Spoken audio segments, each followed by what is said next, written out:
Selamat datang, dan terima kasih sudah klik video ini. Untuk penonton yang ingin melihat film action dengan adegan seorang asasin bergerak seperti di dunia nyata, mungkin film berjudul Memory adalah pilihan yang bisa saya kasih rekomendasi di bulan dan tahun ini. Dengan melihat poster aktor Liam Neeson sebagai pemeran utamanya sambil memegang pistol, saya rasa itu sangat cocok dan sesuai dengan misteri cerita di adegan filmnya.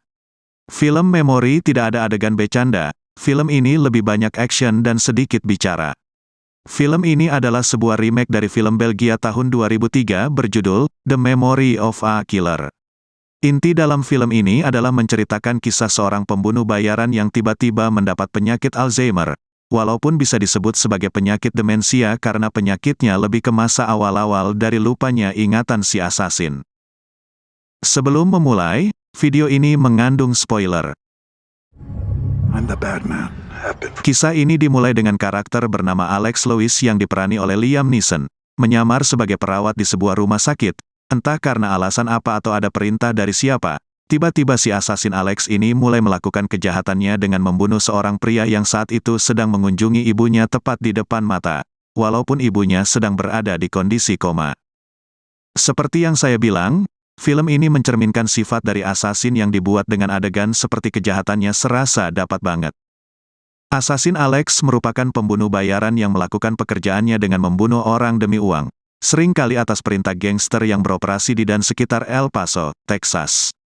Tetapi ketika dia diberi pekerjaan yang menargetkan seorang gadis muda atau anak-anak, dia akan segera menolak untuk membunuhnya. Mungkin karena trauma atau sudah berusia lanjut atau mungkin juga karena sifat kemanusiaan yang kadang kala pembunuh paling kejam sekalipun bisa tunduk saat melihat bocah lugu. Memang ada beberapa kisah pembunuh bayaran yang tayang di televisi Indonesia yang mengatakan bahwa mereka juga membunuh orang dengan imbalan. Namun kisah pekerjaan Alex ini menjadi bumerang ketika dia mulai diincar oleh penyewanya karena tidak bisa membunuh satu orang, yaitu seorang gadis kecil. Teman asasin Alex yang bernama Mauricio inilah yang akhirnya membereskan gadis kecil itu dengan membunuhnya. Namun karena Alex juga mengancam si penyewa, akhirnya ia diincar oleh Mauricio.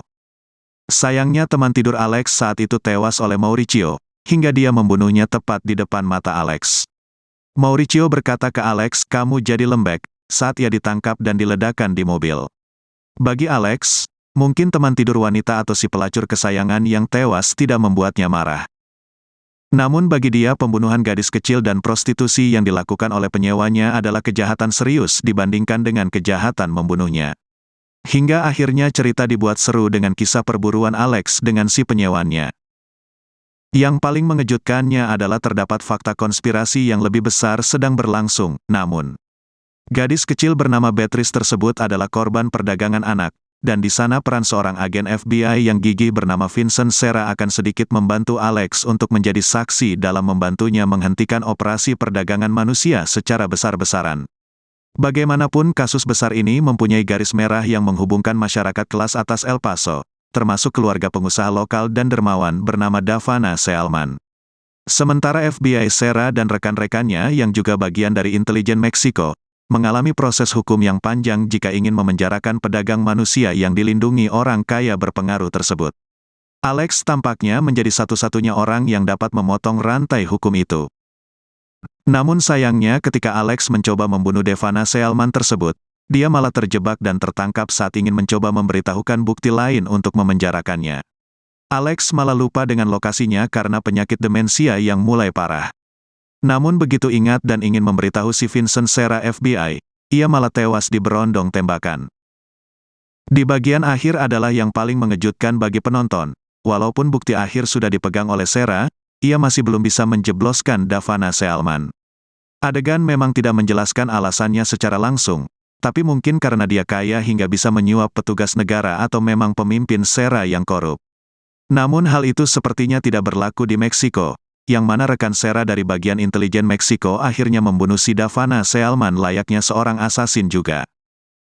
Well, kisah film ini pun berakhir dengan baik. Si asasin Alex mati, pedagang manusia mati dan hukum pun seperti terasa berjalan semestinya. Walaupun di kisah nyata, orang kaya akan tetap hidup terlindungi.